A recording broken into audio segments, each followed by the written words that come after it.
नमस्कार, मैं रचना शर्मा चढ़ती कला टाइम टीवी देख रहे सभी दर्शकों का स्वागत करती हूं। आप देख रहे हैं हरियाणा न्यूज। समाचार की शुरुआत से पहले एक नजर आज की मुख्य सुर्खियों पर।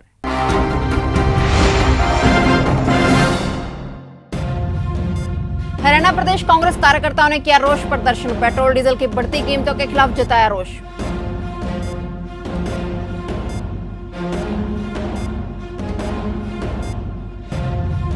भाजपा अध्यक्ष की नियुक्ति के साथ ही संगठन में फेरबदल संभव, 30 जून के बाद ऐलान।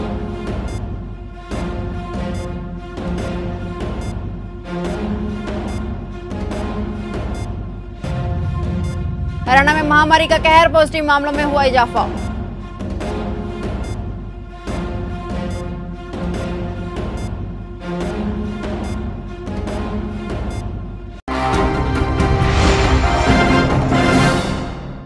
और अब समाचार विस्तार से।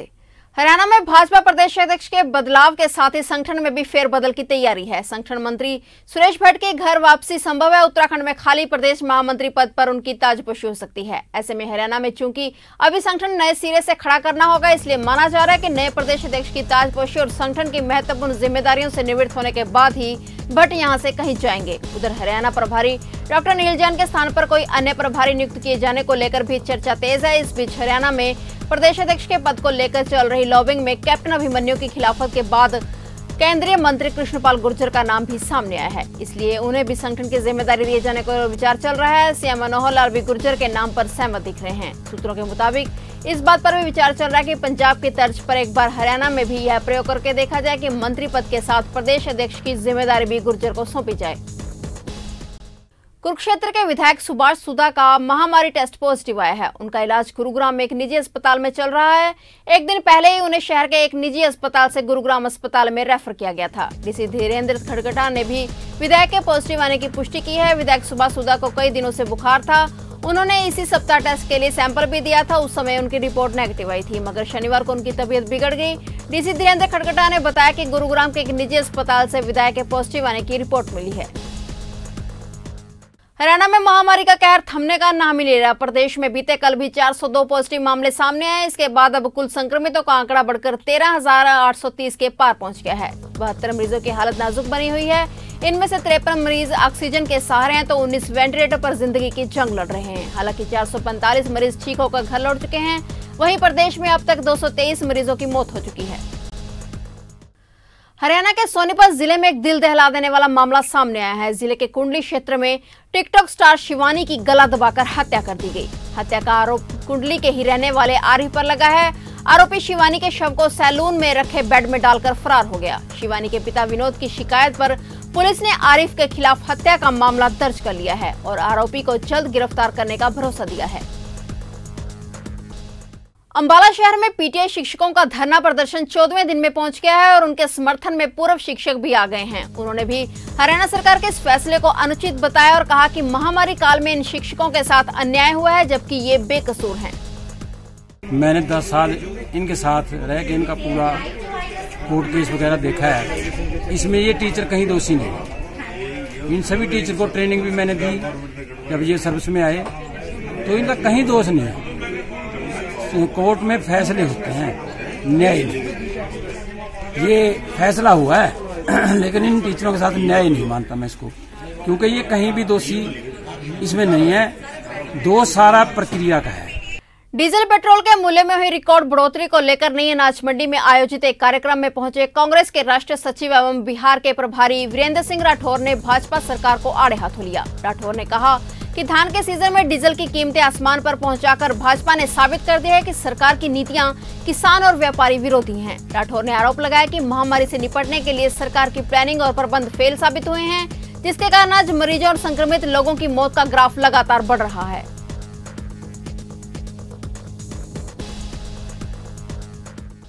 अंबाला शहर में बीते कल एक बार फिर से निगम ने दुकानदारों के चालान काटे। अंबाला में हर रविवार को सभी दुकानें बंद रहती हैं और दुकानदार नियमों को नजरअंदाज करते आ रहे हैं। इसलिए इंस्पेक्टर सुनील कुमार की अगुवाई में अलग अलग जगह पर निगम ने उनके चालान काटे। निगम के अधिकारी ने बताया कि लापरवाह दुकानदारों के प्रति आगे भी यह क्रम जारी रहेगा।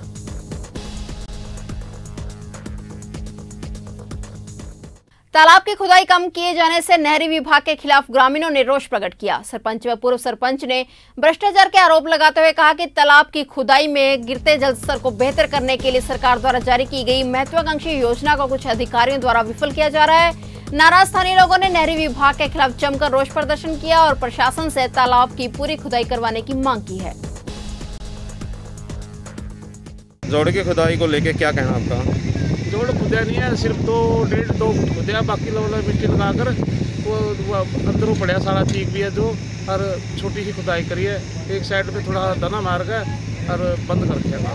जिला अंबाला के रामपुर भीटा के कालपी के पास एयरफोर्स एरिया में बरसाती नाले में गिरने से एक व्यक्ति की मौत हो गई। लोगों ने पुलिस को सूचना दी तो मौके पर पहुंची पुलिस ने छानबीन के दौरान बताया कि मृत व्यक्ति रामपुर भीटा का रहने वाला था, जिसका नाम हरिकृष्ण था। परिवार वालों के मुताबिक हरिकृष्ण नशे का आदी था। पहले भी वह कई बार घर से चला जाता था और वापस आ जाता था, इसलिए उसे ढूंढने की कोशिश नहीं की गई। वहीं पुलिस द्वारा शव को पोस्टमार्टम के लिए भिजवा दिया गया और आगे की जांच जारी है।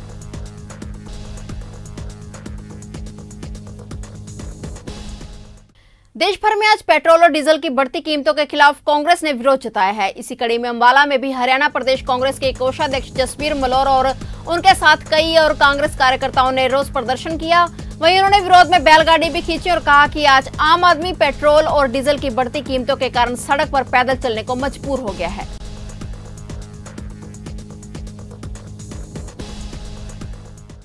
ट्रैफिक नियमों की अवहेलना करने वालों के खिलाफ एसएचओ ट्रैफिक सुभाष चंद्र ने कालका गांधी चौक पर चालान काटे। उन्होंने बताया कि जो ट्रैफिक नियमों को फॉलो नहीं करेंगे उनके यूं ही चालान काटे जाएंगे। आज उन वाहन चालकों के चालान काटे गए जो वाहन चालक बिना हेलमेट, बिना लाइसेंस के, बिना इंश्योरेंस के थे। सुभाष चंद्र ने कहा कि ऐसा अभियान आगे भी पुलिस प्रशासन द्वारा जारी रहेगा।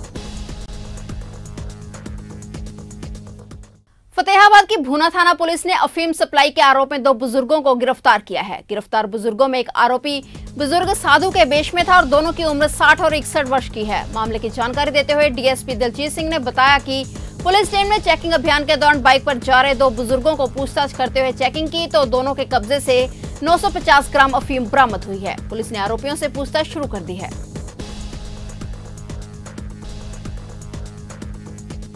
व्यक्ति पकड़े गए, एक तो सलविंदर सिंह है और दूसरा सुखदेव सिंह है। इनसे 950 ग्राम अफीम जब ये मोटरसाइकिल से सवार हो गए आ रहे थे तो गुप्त सूत्रों से उनको पकड़ा गया, चेक किया गया माल और उनको गिरफ्तार कर लिया गया। बढ़ती पेट्रोल डीजल की कीमतों को लेकर करनाल में कांग्रेस की प्रदेशाध्यक्ष कुमारी शैलजा के नेतृत्व में कांग्रेस ने जिला उपायुक्त को राष्ट्रपति के नाम ज्ञापन सौंपा। कुमारी शैलजा ने कहा कि इतिहास में पहली बार ऐसा हुआ है कि अंतर्राष्ट्रीय मार्केट में कच्चे तेल की कीमत प्रति बैरल कम होने के बावजूद भी भाजपा सरकार ने पेट्रोल और डीजल के दामों में इजाफा किया है। उन्होंने भाजपा सरकार पर आरोप लगाते हुए कहा कि सरकार मुनाफाखोरी कर रही है और जनता को इस पैसे का हिसाब दे। भारतीय जनता पार्टी और माननीय प्रधानमंत्री जी श्री नरेंद्र मोदी जी क्या कहते थे कि मैं चौकीदार हूं, जनता का, देश का चौकीदार हूं। आज क्या कारण है कि इन चौकीदार के नीचे देश में सरकारी मुनाफाखोरी चल रही है। आज पेट्रोल और डीजल का वो हाल हो गया है, ऐसी स्थिति इस देश ने कभी भी नहीं देखी।